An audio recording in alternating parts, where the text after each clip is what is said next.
ഓം ശ്രീ ഗുരുഭ്യോ നമഃ. ഓം ശ്രീ പരമാത്മനേ നമഃ. ഓം ശ്രീ ലളിതാംബികായൈ നമഃ. ഓം നമോ നാരായണായ. ഓം നമോ ഭഗവതേ വാസുദേവായ. നമസ്തേ സജ്ജനങ്ങളെ. ശ്രീ വിഷ്ണു സഹസ്രനാമ സ്തോത്രത്തിലെ ഫലശ്രുതിയിലെ അവസാന ഭാഗങ്ങളിലേക്ക് നാം കടക്കുകയാണ്. ഇന്ന് നമുക്ക് 28ാമത്തെ ശ്ലോകമാണ് പഠിക്കേണ്ടത്. ബ്രഹ്മോവാച നമോസ്ത്വനന്തായ സഹസ്രമൂർത്തയേ സഹസ്രപാദാക്ഷി ശിരോരുബാഹവേ സഹസ്രനാംനേ പുരുഷായ ശാശ്വതേ സഹസ്രകോടിയുഗധാരിണേ നമഃ. നമോസ്ത്വനന്തായ സഹസ്രമൂർത്തയേ സഹസ്രപാദാക്ഷി ശിരോരുബാഹവേ സഹസ്രനാംനേ പുരുഷായ ശാശ്വതേ സഹസ്രകോടിയുഗധാരിണേ നമഃ. ഇതാണ് നമുക്കിന്ന് പഠിക്കേണ്ടത്. ആദ്യം നമുക്ക് ഇതിലെ പദച്ഛേദങ്ങൾ നോക്കാം. നമഃ അസ്തു, നമോസ്തു. ഈ അസ്തുവിലെ ഉകാരവും പിന്നെ അനന്തായ, അപ്പോൾ നമോസ്ത്വനന്തായ ഉകാരവും അകാരവും കൂടി ചേർന്നപ്പോൾ വകാരം വന്നു. അതാണ് അവിടെ നമോസ്ത്വനന്തായ എന്ന് വന്നത്. സ്വരസന്ധിയാണ്. അടുത്തത് സഹസ്രമൂർത്തയേ, സഹസ്രമൂർത്തയേ സഹസ്രപാദാക്ഷി, സഹസ്രപാദാക്ഷി, സഹസ്രപാദാക്ഷി. ശിരഃ ഊരുബാഹവേ, ശിരോരുബാഹവേ. പിന്നെ സഹസ്രനാംനേ പുരുഷായ ശാശ്വതേ സഹസ്രകോടി യുഗധാരിണേ നമഃ. ഇത്രയേ ഉള്ളൂ പദച്ഛേദങ്ങൾ. പ്രയാസമില്ലേ? ആകെ നമോസ്ത്വനന്തായ എന്നുള്ളത് മാത്രമേ ഉള്ളൂ. നമ്മളവിടെ വകാരം കൂട്ടിച്ചേർത്ത് പറയണം. ഇനി ഇതിലെ അർത്ഥം എന്താണ്? അനന്തനും ബ്രഹ്മോവാച, ശ്രീ ബ്രഹ്മാവ് അരുളി ചെയ്തു. എന്ത്? അനന്തനും, അനന്തൻ എന്ന് വെച്ചാൽ അന്തമില്ലാത്തവൻ. പിന്നെ സഹസ്രം, സഹസ്രം എന്നാൽ ഇവിടെ അർത്ഥം എടുക്കേണ്ടത് 1000 എന്നും അല്ല. ശരിക്കും എണ്ണമറ്റ, ഈ കാണുന്ന എല്ലാം എണ്ണമറ്റ, അനേകം എന്നെടുക്കണം കേട്ടോ. അപ്പോൾ എണ്ണമറ്റ മൂർത്തിഭാവത്തോടു കൂടിയവനും 1000 പാദങ്ങളും, അതായത് എണ്ണമറ്റ എന്ന് പറയുന്നത് ഇവിടെ 1000 സഹസ്രം എന്ന് പറയുമ്പോൾ നമ്മൾ എപ്പോഴും എണ്ണമറ്റ ഈ കാണുന്ന എല്ലാ പാദങ്ങളും 1000 പാദങ്ങളും അക്ഷികളും, അക്ഷികൾ എന്ന് വെച്ചാൽ കണ്ണുകളും തലകളും തുടകളും ബാഹുക്കളും, ബാഹുക്കൾ ഭുജങ്ങൾ കൈകൾ ഉള്ളവനും 1000 തിരുനാമങ്ങൾ ഉള്ളവനും നിത്യനും അനേക കോടി യുഗങ്ങളെ ധരിച്ചു നിൽക്കുന്ന അല്ലെങ്കിൽ ഉൾക്കൊണ്ടവനുമായ ആ പുരുഷോത്തമന് നമസ്കാരം എന്നാണ് ബ്രഹ്മാവ് പറയുന്നത്, സ്തുതിക്കുന്നത് ഭഗവാനെ. അപ്പോൾ ഇതിൻ്റെ അർത്ഥം ഏകദേശം മനസ്സിലായല്ലോ. ഇനി വരുന്ന 3 ശ്ലോകങ്ങളും ശ്രീമദ് ഭഗവത്ഗീതയിലേതാണ്. അപ്പം എന്തായാലും നമ്മുടെ ശ്രീ വിഷ്ണു സഹസ്രനാമ സ്തോത്ര പഠനം പൂർണ്ണമാകാനായിട്ട് പോകുകയാണ്. അപ്പോൾ ശ്രീമദ് ഭഗവത്ഗീതയിലെ കുറേ ശ്ലോകങ്ങൾ നിങ്ങളെ ഞാൻ പരിചയപ്പെടുത്തിയിട്ടുണ്ട്. ഇനിയും നമുക്കൊന്ന് ഭഗവത്ഗീതയിലേക്ക് പോകണം. കാരണം എന്താണെന്ന് വെച്ചാൽ അവിടെ വിരാട് സ്വരൂപം, വിശ്വരൂപ ദർശനത്തിൽ ഭഗവാന്റെ ആ സ്വരൂപം പറയുന്നുണ്ട്. അത് ഈ നമോസ്ത്വനന്തായ സഹസ്രമൂർത്തയേ അതിൽ ഈ അർത്ഥം വരുന്നുണ്ട്. അപ്പോൾ അതും കൂടി നിങ്ങൾക്കൊന്ന് പരിചയപ്പെടുത്തണം എന്ന് എനിക്കൊരു ആഗ്രഹം. അപ്പോൾ നമ്മുടെ ശ്രീ വിഷ്ണു സഹസ്രനാമ സ്തോത്രം ശ്രീ മഹാഭാരതത്തിലുള്ളതാണ് അല്ലേ, ഇതിഹാസ ഗ്രന്ഥം മഹാഭാരതം. അപ്പോൾ മഹാഭാരതത്തിൽ തന്നെയാണ് ശ്രീമദ് ഭഗവത്ഗീതയും ഉള്ളത്. ഭീഷ്മപർവ്വതം പർവ്വം, 6ാമത്തെ പർവ്വമായ പർവ്വത്തിലാണ് ശ്രീമദ് ഭഗവത്ഗീത ഉള്ളത്. 13ാമത്തെ പർവ്വമായ അനുശാസന പർവ്വത്തിലാണ് പർവ്വത്തിൽ 149ാമത്തെ അധ്യായത്തിലാണ് വിഷ്ണു സഹസ്രനാമം ഉൾക്കൊള്ളുന്നത്. അപ്പം നമ്മൾ കുറേ അത് മനസ്സിലാക്കി വന്നിട്ടുണ്ട്. എങ്കിലും ഒരു അവസാനം നമ്മളിപ്പോൾ വിഷ്ണു സഹസ്രനാമം പഠിച്ചു കഴിയാൻ പോകുകയാണ്. അപ്പോൾ എനിക്ക് ഒരു ആഗ്രഹം, നിങ്ങൾക്ക് വിശ്വരൂപ ദർശനത്തിലെ കുറച്ച് ശ്ലോകങ്ങളെങ്കിലും ഒന്ന് പറഞ്ഞ് മനസ്സിലാക്കി പോകണമെന്ന്. ഭാരതത്തിലെ മഹത്തായ 2 ഇതിഹാസങ്ങളാണ് മഹാഭാരതവും വാൽമീകി രാമായണവും. ചന്ദ്രവംശത്തിൽപ്പെട്ട 2 ഭാഗക്കാരുടെ, അതായത് ധൃതരാഷ്ട്രപുത്രന്മാരായ ദുര്യോധനാദികളുടെയും പാണ്ഡുപുത്രന്മാരായ പാണ്ഡവന്മാരുടെയും കഥയാണ് കൃഷ്ണദ്വൈപായനൻ എന്ന വേദവ്യാസ മഹർഷി മഹാഭാരതത്തിൽ വർണ്ണിച്ചിരിക്കുന്നത്. ശരിക്കും ആദ്യം മഹാഭാരതം എന്നതായിരുന്നില്ല ഈ ഗ്രന്ഥത്തിൻ്റെ പേര്, ജയ എന്നായിരുന്നു. ശ്രീ മഹാഭാരതത്തിലെ 18 പർവ്വത്തിലെയും ആദ്യത്തെ ശ്ലോകം നാരായണം നമസ്കൃത്യ നരം ചൈവ നരോത്തമം ദേവീം സരസ്വതീം വ്യാസം തതോ ജയമുദീരയേത്.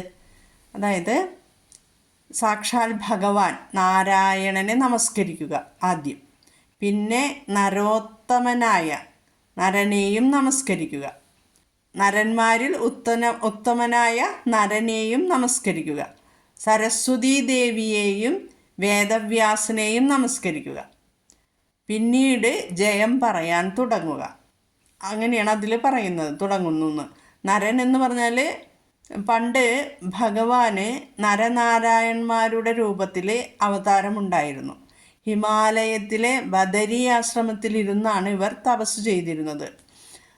ഈ നരനാരായണന്മാരാണ് മഹാഭാരത സന്ദർഭത്തിൽ നാരായണൻ ശ്രീകൃഷ്ണ ഭഗവാനായിട്ടും നരൻ അർജുനനായിട്ടും അവതരിച്ചത്. ദേവിയും സരസ്വതിയും, അതായത് സരസ്വതീ ദേവിയെയും, സരസ്വതി എന്ന് വെച്ചാൽ ഒഴുകുന്നവൾ, സരസ്വതി വിദ്യയുടെ ദേവതയാണ് അല്ലേ. വിദ്യ തടസ്സമില്ലാതെ ഒഴുകുക, അതാണ് അനർഗളമായി ഒഴുകി വരണം, തടസ്സമില്ലാത്ത. സത്വഗുണപ്രധാനമാണ് സരസ്വതി, അതുകൊണ്ടാണ് വെളുത്ത വസ്ത്രം സൂചിപ്പിക്കുന്നത്. പിന്നെ വ്യാസനെയും നമസ്കരിച്ചിട്ട് ജയം പറയാൻ തുടങ്ങുക എന്നാണ്, ജയം പറയാൻ പോകുകയാണ് എന്നാണ്. അതായത് ജയം എന്നായിരുന്നു ആദ്യത്തെ പേര് മഹാഭാരതത്തിൻ്റെ. പിന്നീട് ഭാരതം എന്നായി, പിന്നെ മഹാഭാരതമായി. 18 പർവ്വങ്ങളും 2000 അധ്യായങ്ങളും 1,00,000 ശ്ലോകങ്ങളും ഉൾക്കൊള്ളുന്ന മഹാഭാരതത്തിലെ ഭീഷ്മപർവത്തിലെ 18 അധ്യായങ്ങൾ മാത്രമാണ് ശ്രീമദ് ഭഗവത്ഗീത. ശ്രീകൃഷ്ണ ഭഗവാനും അർജുനനും തമ്മിലുള്ള സംവാദ രൂപത്തിലാണ് ഈ ഭാഗം. മഹാഭാരത യുദ്ധത്തിന് മുമ്പാണ് ഗീതയുടെ സന്ദർഭം.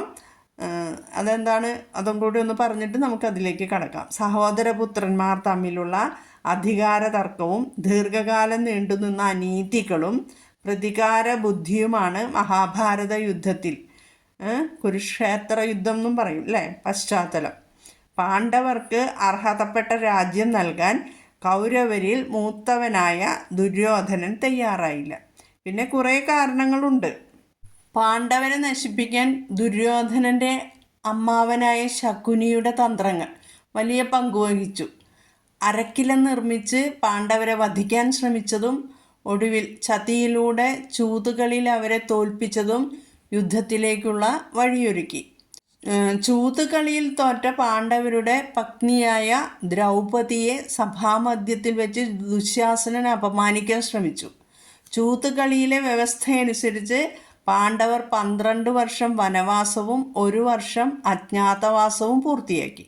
എന്നിട്ടും തങ്ങളുടെ രാജ്യം തിരികെ ചോദിച്ചപ്പോൾ സൂചിമുന കുത്താനുള്ള ഇടം പോലും നൽകില്ല എന്ന ദുര്യോധനൻ്റെ വാശി സമാധാന ശ്രമങ്ങൾ പരാജയപ്പെടുത്തി യുദ്ധം ഒഴിവാക്കാൻ ഭഗവാൻ ശ്രീകൃഷ്ണൻ നേരിട്ട് പോയി സമാധാനത്തിന് ശ്രമിച്ചെങ്കിലും ദുര്യോധനൻ അതും നിരസിച്ചു. ഇതോടെ അധർമ്മത്തിനെതിരെ ധർമ്മം സ്ഥാപിക്കാനായി യുദ്ധം അനിവാര്യമായി. ചുരുക്കത്തിൽ പാണ്ഡവരുടെ ധർമ്മനിഷ്ഠയും കൗരവരുടെ അധർമ്മവും തമ്മിലുള്ള പോരാട്ടമായിരുന്നു കുരുക്ഷേത്ര യുദ്ധം. ഭാരത യുദ്ധം ആരംഭിക്കാൻ തീർച്ചപ്പെടുത്തി രണ്ട് ഭാഗത്തുമുള്ള സൈന്യങ്ങളും കുരുക്ഷേത്രത്തിൽ വന്ന് അണിനിരന്നു.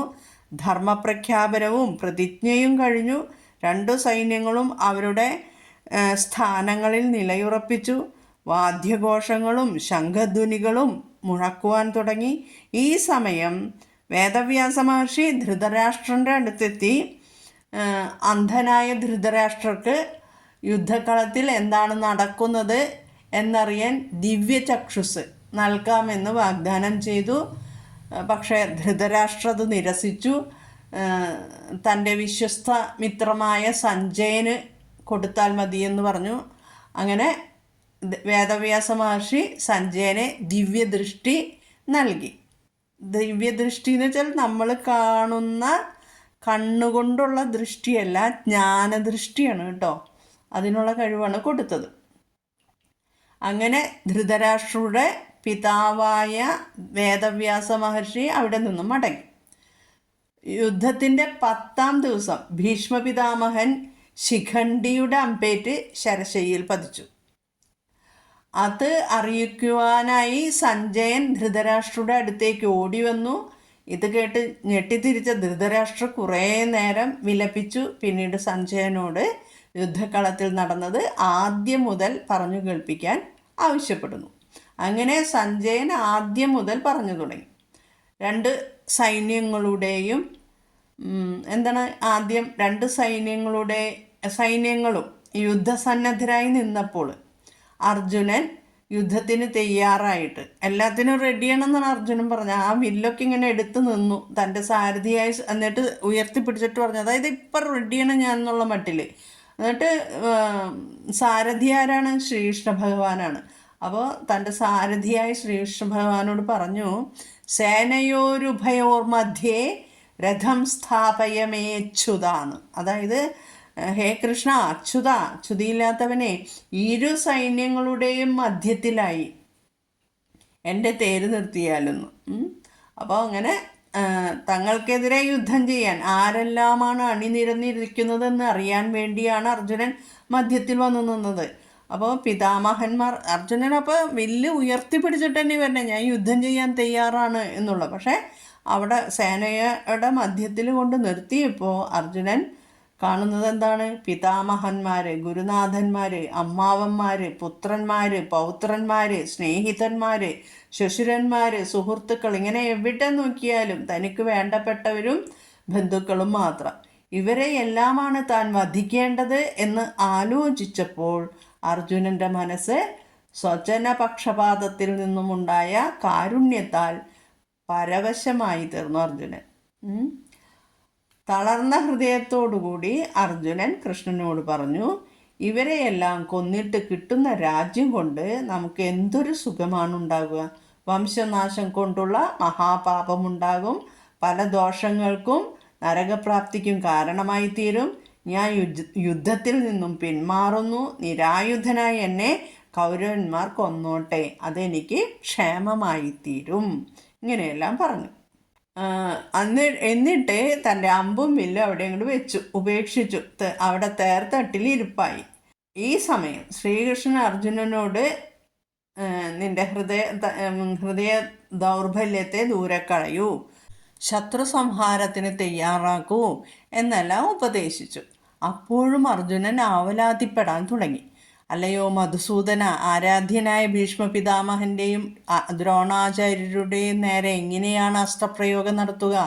അതിലും ഭേദം ഭിക്ഷാടനം കൊണ്ട് ജീവിക്കുന്നതാണ് എന്നൊക്കെ അങ്ങനെ പറഞ്ഞു. അവസാനം സ്വയം ഒരു തീരുമാനമെടുക്കാൻ താൻ തീരെ അശക്തനാണെന്ന് കണ്ട അർജുനൻ കൃഷ്ണനെ പൂർണ്ണമായും ശരണം പ്രാപിക്കുകയാണ് ഉണ്ടായത്.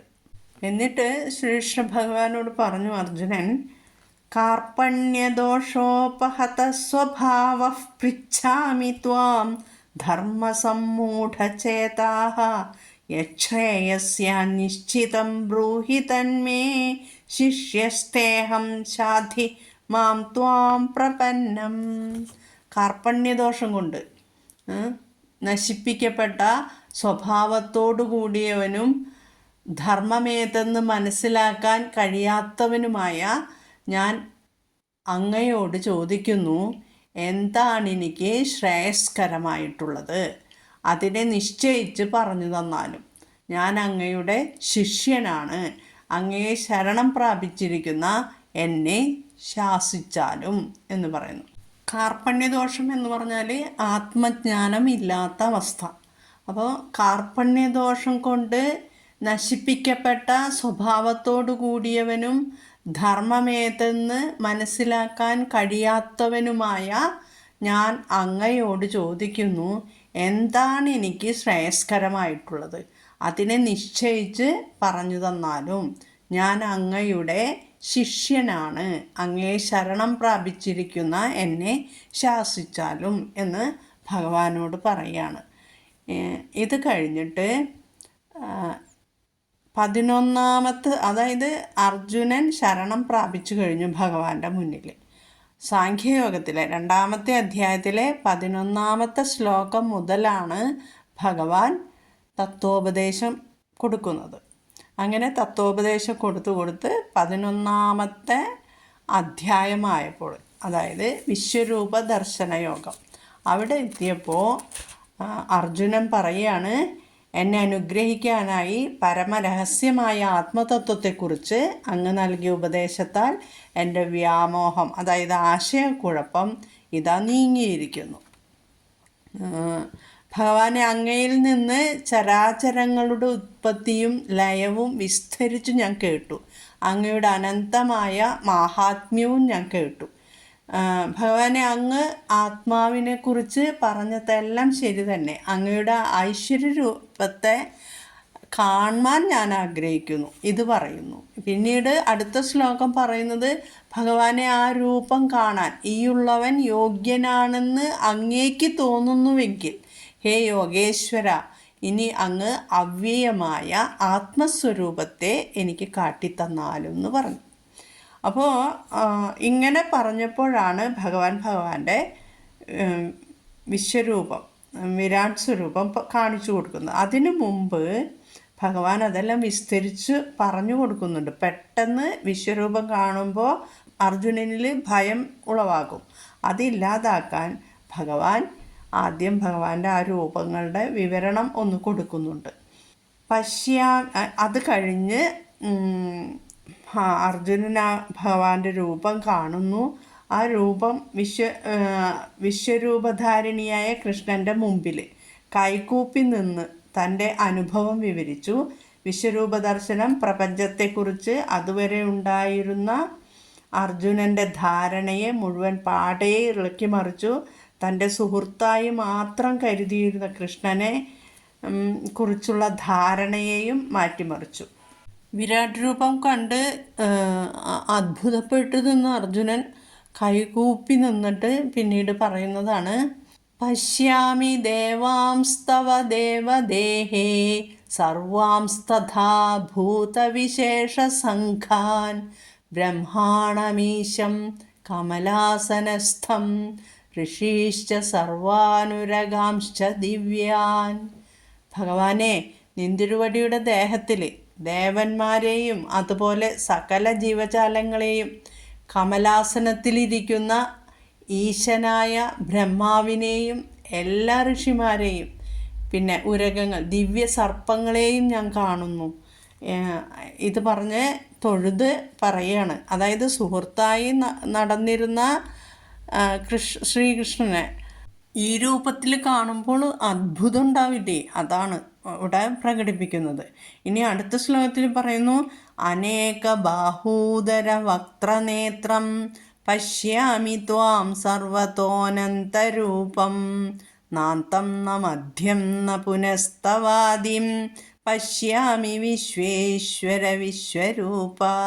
അസംഖ്യം കൈകൾ, വയറുകൾ, വായകൾ, കണ്ണുകളുമുള്ള അനന്തരൂപനായി നിൻ തിരുവടിയെ എല്ലായിടത്തും ഞാൻ കാണുന്നു. വിശ്വേശ്വരനായ ഹേ വിശ്വരൂപ, നിൻ തിരുവടിയുടെ ആദിയും മധ്യവും അന്തവും ഒന്നും ഞാൻ കാണുന്നില്ല. അടുത്ത ശ്ലോകത്തിൽ പറയുന്നു, നിങ്ങൾക്കിത് ഞാൻ വിശദീകരിച്ച് തരുന്നത് ബ്രഹ്മാവ് ഭഗവാനെ നമസ്കരിച്ചപ്പോൾ, അതായത് വിഷ്ണു സഹസ്രനാമത്തിലെ ആ ശ്ലോകത്തിനോടനുബന്ധിച്ച് ഒന്നും കൂടി വിശദീകരിക്കാൻ മാത്രമാണ് കേട്ടോ. അതൊന്ന് ചെറുതായിട്ട് മനസ്സിലാക്കുക. വിശ്വരൂപ ദർശനം അത്രയേ ഉള്ളൂ. അടുത്ത ശ്ലോകത്തിൽ പറയുന്നു, കിരീട്ടിനം ഗദിനം ചക്രിണം ച തേജോരാശിം സർവതോ ദീപ്തിമന്തം പശ്യാമി ത്വാം ദുർനിരീക്ഷ്യം സമന്താദ് ദീപ്താനലാർക്കദ്യുതിമപ്രമേയം. കിരീടം, ഗദ, ചക്രം ഇവയോട് കൂടിയവനായും തേജോമയനായും സർവത്ര പ്രകാശിച്ചു കൊണ്ടിരിക്കുന്നവനായും നേരെ നോക്കാൻ വയ്യാത്ത വിധത്തിൽ ജ്വലിക്കുന്ന അഗ്നിയുടെയും സൂര്യൻ്റെയും പ്രഭയുള്ളവനായും അളക്കാൻ വയ്യാത്തവനായും അങ്ങയെ എല്ലായിടത്തും ഞാൻ കാണുന്നു. ഇതാണ് ഈ ശ്ലോകത്തിൽ പറയുന്നത്. വേറൊരു ശ്ലോകത്തിൽ പറയുന്നു, രൂപം മഹത്തേ ബഹുവക്ത്രനേത്രം മഹാബാഹോ ബഹുബാഹൂരുപാദം ബഹൂദരം ബഹുദംഷ്ട്രാകരാളം ദൃഷ്ട്വാ ലോകാഃ പ്രവദ്ധിതാസ്തഥാഹം നഭസ്പൃഹം ദീപ്തമനേകവർണം വ്യാത്യാനനം ദീപ്തവിശാലനേത്രം ദൃഷ്ട്വാ ഹി ത്വാം പ്രവ്യഥിതാന്തരാത്മാ ധൃതിം ന വിന്ദാമി ശമം ച വിഷ്ണു. ഇതിൽ പറയുന്നത്, മഹാബാഹോ ഭഗവാനെ, അസംഖ്യം വായകളും കണ്ണുകളുള്ളതും അസംഖ്യം കൈകളും തുടകളും പാദങ്ങളുമുള്ളതും അസംഖ്യം വയറുകളുള്ളതും അസംഖ്യം ദംഷ്ട്രകൾ കൊണ്ട് ഭയാനകവുമായ അങ്ങയുടെ മഹത്തായ രൂപം കണ്ടിട്ട് ലോകങ്ങൾ, അതായത് ജീവികളെല്ലാം പേടിച്ചു വിറയ്ക്കുന്നു. അപ്രകാരം തന്നെ ഞാനും.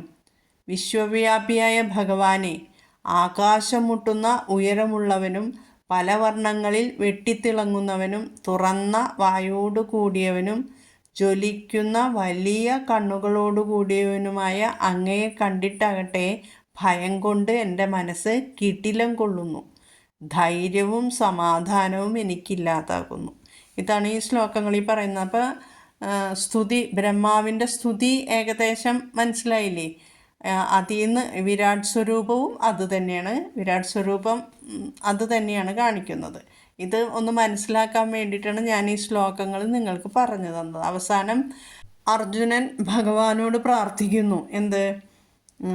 ഈ വിശ്വരൂപം കണ്ടിട്ട് അർജുനന് പേടിയാകുന്നു. അപ്പോൾ ആ പഴയ രൂപത്തിൽ തന്നെ കണ്ടാൽ മതി എന്ന് ഭഗവാനോട് പ്രാർത്ഥിക്കുന്നു. മുമ്പത്തെ പോലെ തന്നെ കിരീട്ടിയും ഗതിയും ചക്രപാണിയുമായിട്ട് അങ്ങയെ കാണാൻ ഞാൻ ആഗ്രഹിക്കുന്നു. ആയിരക്കണക്കിന് കൈകളോടുകൂടിയ വിശ്വമൂർത്തിയായ ഭഗവാനെ, 4 തൃക്കൈകളോടുകൂടിയ ആ രൂപം തന്നെ കൈക്കൊണ്ടാലെന്ന് പറയണത്. അപ്പോൾ മഹാവിഷ്ണുവിൻ്റെ രൂപം 4 തൃക്കൈകളുണ്ടല്ലോ, ആ രൂപത്തിൽ കാണാനായിട്ട് അർജുനൻ ആഗ്രഹിച്ചു. എന്നിട്ട് ഭഗവാൻ ആ രൂപത്തിലേക്ക് വരികയും പിന്നീട് ശ്രീകൃഷ്ണ ഭഗവാന്റെ രൂപത്തിലേക്ക് വരികയുമാണ് ചെയ്തത്. നമ്മൾ ഇന്ന് ഈ ഒരു ശ്ലോകം മാത്രമേ പറഞ്ഞു തരുന്നുള്ളൂ. അടുത്ത ക്ലാസ്സോട് കൂടിയിട്ട് നമ്മുടെ വിഷ്ണു സഹസ്രനാമ സ്തോത്രം പൂർണ്ണമായിട്ടും പഠിച്ചു കഴിയും. എല്ലാവർക്കും ഭഗവാന്റെ കൃപാകടാക്ഷം ലഭിക്കുവാൻ പ്രാർത്ഥിച്ചുകൊണ്ട് നിർത്തുന്നു. ഓം ശ്രീ ഗുരുഭ്യോ നമഃ. ഹരി ഓം. ഓം തത്സത്ത്.